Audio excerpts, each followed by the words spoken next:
9 minutes. जी sir, वाकिफ हूँ। शुक्रिया सर, बिल्कुल शुक्रिया सभापति महोदय। एक छोटी कहानी से शुरू करना चाहता हूँ। हमारे विश्वविद्यालय में एक शिक्षक थे, वो कह रहे थे कि एक सेठ थे राजस्थान में, अचानक सांप सांप चिल्लाने लगे। तो लोग आए, बोले क्या हुआ? बोला देखो सांप अभी पेट पर से चल के चला गया। बोले काटा तो नहीं ना? बोला नहीं काटा नहीं, रास्ता देख गया है। So when I rise Professor, today, this is my court. Everyone in the house knows. Note of your use. sir, ये तो मैंने कहा है. sir, Go ahead. sir, I would want all of you to give me uninterrupted time. I'll not speak anything which is going to prick you or disturb your rhythm. What I wanted to say, sir, असल में कई वर्ष पूर्व भी देखा इस देश में, आज भी देख रहे हैं। जब बहुत बड़ी सत्ता आती है ना, तो कई ख्यालात आते हैं, कुछ अच्छे होते हैं और कुछ लगता है जिसको हम कहते हैं लोएस्ट हैंगिंग फ्रूट। मैं और मेरी कलीग, सीनियर कलीग जया जी, हम लोग बात कर रहे थे, इतने पावर का करोगे क्या? कम है क्या? इतने राज्यों में सरकार है, केंद्र में सरकार है, 303 का बहुमत है, उसके बावजूद अगर किसी निर्वाचित सरकार को लेकर के ये आपकी प्रणाली हो, कार्य प्रणाली हो, जहां की सुप्रीम को 11 मई को सुप्रीम कोर्ट का ऑब्जर्वेशन हुआ, मेरे कई कलीग कह चुके हैं। संभवतः हमारी सरकार ने सोचा होगा कि वेकेशन में जाने से पूर्व उनको कुछ ऐसा पकड़ा दो कि अवकाश में भी वो सोचते रहे इसके बारे में। तो उन्होंने 19 मई को ये ऑर्डिनेंस लेकर के आए। तो अब जजों का काम था कि इस पर लगातार सोचते रहे। सर, इससे पहले कि मोटा मोटी कुछ बिंदु पे मैं आऊं, मेरे कुछ साथी वो जिन्होंने लोकसभा में वोट किया है, most likely they will do the same here. हालांकि लोकसभा के बारे में जिक्र नहीं करना चाहता था, माननीय सभापति महोदय, डाइवर्सिटी शब्द का आप बहुत जिक्र करते हैं, हम सब उसमें रिजॉइस करते हैं, हमारी प्राइड है वो। लेकिन एक मंत्री महोदया डाइवर्सिटी बोलते बोलते बोल गई कि इंडिया इज कॉम्प्लिकेटेड। सर, बचपन से लेकर आज तक इंडिया कॉम्प्लिकेटेड नहीं लगा कभी। ये रिकॉर्ड में है पार्लियामेंट के, इसलिए मेरी चिंता है। इंडिया कॉम्प्लिकेटेड नहीं है सर, बड़ा सहज स्वभाव है इंडिया का, महासागर वाला है सर, सब कुछ समा जाता है, मजहब हो, धर्म हो, जाति हो, कौम हो, कोई हो। लेकिन इसको जब तालाब बनाने की आप कोशिश करते हैं तो महासागर तालाब नहीं बनना चाहता। सब फॉर ऑल दोज फ्रेंड्स, बड़ी अच्छी अच्छी बात कही, equi distance. Sir, equi distance का मतलब होता है न्यूट्रलिटी। जब चूहे की पूंछ पे हाथी का पांव पड़ा हो तो न्यूट्रलिटी, उस चूहे से पूछिए कि उसको कैसा लग रहा है। तो मैं समझता हूं, इसलिए सर एक शेर अर्ज किया है, आज बड़े शेर पढ़े गए हैं, सुधांशु जी ने पढ़ा, तो मैं भी एक अर्ज करता हूं सर। ये पड़ोस के मुल्क से आया है। तुम तकल्लुफ को भी इखलास समझते हो फराज, तुम तकल्लुफ को भी इखलास मतलब ट्रू फ्रेंडशिप, तुम तकल्लुफ को भी इखलास समझते हो फराज। दोस्त होता नहीं है हर कोई हाथ मिलाने वाला, आपकी पेश नजर है जी। तो मैं ये कहना चाह रहा था sir, at a historical juncture एक चीज और मुझे बड़ी अच्छी लगी उस दिन, हमारे माननीय गृह मंत्री जी ने जवाहरलाल नेहरू जी को कोट किया। एक पल को मुझको लगा कि इस शांति वन में अस्थियां कसमसा गई होंगी। ये हुआ क्या? ये हुआ क्या? फिर अंबेडकर साहब को भी कोट किया, राजा जी को कोट किया, उन्होंने कन्हैयालाल मानिकलाल मुंशी को कोट नहीं किया, एचवी कामत को कोट नहीं किया, जो शायद ज्यादा उनके पक्ष में तर्क आ जाता। सर, विश्वविद्यालय में मैं पढ़ाता हूं तो पीएचडी के स्टूडेंट्स को साइटेशन हम लोग सिखाते हैं, जिसको कहते हैं एथिकल साइटेशन। एथिकल साइटेशन में यह नहीं होता है कि सेमी कोलोन के बाद का ले लिया और शुरू वाला छोड़ दिया।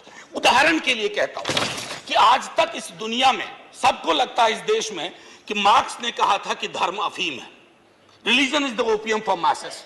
Sorry sir, the entire quote is religion is the sigh of the oppressed creature, the heart of a heartless world, and the soul of soulless condition.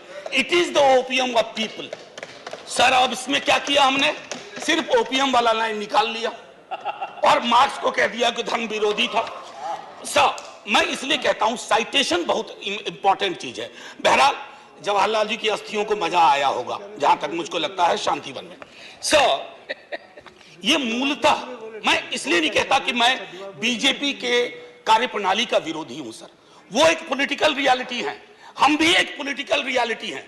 हम शत्रुता की जुबान से हमें एक दूसरे को संबोधन नहीं करना चाहिए, ना सदन में ना सदन के बाहर। साहब हम इंडियन मुजाहिदीन नहीं है साहब, हम ईस्ट इंडिया कंपनी नहीं है, हम वो भारतवर्ष हैं जिसको महासागर मैंने कहा, और उस महासागर में आप भी हैं हम भी हैं।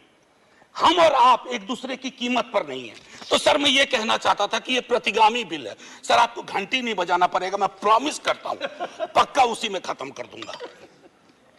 सर प्रतिगामी मैंने क्यों कहा, दुनिया देख रही है कि हम कितना प्रोग्रेसिव लेजिस्लेशन ला रहे हैं। सर ये मुझे जो चिंता इसमें ये हो रही है कि माननीय सर्वोच्च न्यायालय ने एक निर्णय दिया, सर कुछ सोच के दिया होगा ना। आप अक्सर कहते हैं कि नेहरू नहीं चाहते थे, अरे नेहरू 56 में नहीं चाहते थे, 67 वर्ष बीत गए हैं, हकीकत नहीं बदलती क्या। नेहरू के टाइम में हम सार्वजनिक क्षेत्रों में कितना ध्यान देते थे और आज हम बेचने पे ध्यान दे रहे हैं। ये फर्क आया है ना सर, चूंकि ये फर्क आया है तो हर हकीकत में फर्क होता है। 56 की दिल्ली और आज की दिल्ली वही नहीं है सर। सर मैं तो अरविंद केजरीवाल जी का बिल ही नहीं मानता हूं, दिल्ली गवर्नमेंट का बिल ही नहीं मानता हूं।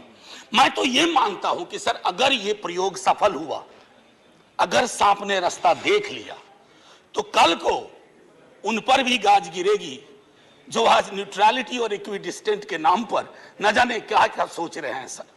हम तब भी आपके साथ होंगे, ये तो गारंटी है सर, हमारे पास कोई विकल्प ही नहीं है। परेशान हताश लोगों के पक्ष में खड़ा होना, हम तो कश्मीर चल रहा था उस वक्त आम आदमी पार्टी ने कोई और पोजीशन लिया था, आज उनको समझ में आ रहा होगा कि क्यों उस वक्त वो पोजीशन लिया। और आज मैं ये कह रहा हूं कि कल को किसी राज्य के साथ होगा, हम आपके साथ होंगे। सेपरेशन ऑफ पावर को लेकर के मेरे कई कलीग कह चुके हैं, मैं कुछ नहीं कहना चाहता, बस ये 3 चीज कहूंगा सर। अगर ब्यूरोक्रेट्स मिनिस्टर को उत्तरदायी नहीं है सर, ये अराजकता को जन्म नहीं देगी क्या। मैं दिल्ली की जनता, अगर मैं दिल्ली सरकार हूं, मैं दिल्ली की जनता के लिए उत्तरदायी हूं। जैसे राघव कह रहे थे, अगर कोई विसंगति कहीं आती है, एलजी साहब के पास जाऊं सर, वो चुनाव जीते। हालांकि मैं जानता हूं कि इस देश में गवर्नर्स और लेफ्टिनेंट गवर्नर्स की भूमिका में विस्तार हो गया, अब तो वो राज्यों के नाम बदल दे रहे हैं। सर आपकी मुस्कुराहट इंगित कर रही है कुछ। मैं ये कहना चाह रहा था सर, और मैं समझता हूं कि ये बात मैं कह करके, और 239AA के बारे में जो बातें कही गई हैं मैं उसको दोहराना नहीं चाहता, सिर्फ मैं एक चीज पे आऊंगा, कोरम। सर ये कमाल का कोरम हुआ, 3 में से 2 होंगे। मुख्यमंत्री बेचारा चेयरमैन है, बहुत अच्छी बात कही उन्होंने, चेयरमैन विदाउट चेयर। मुख्यमंत्री चेयरमैन है, वो अगर 2 मिनट लेट भी पहुंचेंगे तो कोरम डिसाइड कर लेगा क्या करना है दिल्ली के लिए। Sir it is not quorum, it is actually an instrument to decimate the very idea of elected government. Sir sir घंटी मत हो जाइए, केशव राव जी की श्रेणी में 1.5-2 मिनट और ले लूंगा। सर एक सोल डिस्क्रिशन का मामला आया है, सोल डिस्क्रिशन, और ये मैं आग्रह करूंगा माननीय गृह मंत्री जी से, हमारी महामहिम राष्ट्रपति के लिए भी जो संदर्भ आते हैं ना, to aid and advise of the cabinet or the ministry, sir उनका भी सोल डिस्क्रिशन नहीं होता है। ये तो एक तरह से मुझे सोललेस डिस्क्रिशन दिख रहा है, आत्मा विहीन डिस्क्रिशन। सर ये उसमें नहीं फिट बैठता है। सर एक और चीज, मैं अभी कल गूगल कर रहा था सर, फेडरलिज्म पर 2 बहुत महत्वपूर्ण कोट मिले इंटरेस्टिंग लोगों के, एक चंद्रबाबू नायडू जी का, एक नवीन पटनायक जी का। वो कोट मैं पढ़ना नहीं चाहता हूं, बस मैं बता देना चाहता हूं। आखिरी सर, ये पेशे नजर तमाम लोगों के जो कहते हैं, अपील करते हैं कि साहब मदद करो इस बिल पे, तो दुष्यंत जी कह के गए थे कि उनकी अपील है कि हम उनकी मदद करें, चाकू की पसलियों से गुजारिश तो देखिए। सर ये चाकू पसलियों से कह रही है हमारी मदद करो। सर ये आसान मामला नहीं है। जय हिंद सर, जय हिंद।